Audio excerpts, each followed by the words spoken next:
Ang bahaging ito ay hatid sa inyo ng Department of Agriculture Region 12. Magkakaroon na ng mas malawak na oportunidad sa merkado ang mga magsasaka at local producers sa Tampakan, South Cotabato. Ito ay matapos paglaan na ng 5 million pesos na pinansyal na tulong ng Department of Agriculture 12.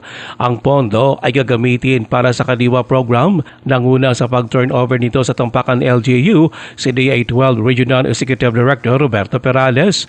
Ito ay bilang suporta na rin ng ahensya sa pagpapalakas ng produksyon ng pagkain at marketing ng local products.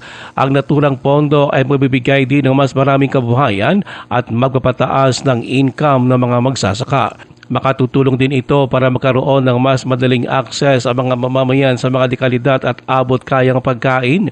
Ang mga magsasaka at local producers ay makakaiwas sa mga middlemen at nakatitiyak ng mas mataas na presyo sa kanilang mga produkto.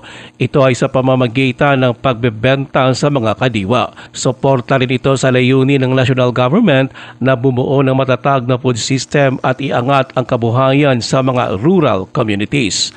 Ruel Usano, NDBC Bida Balita.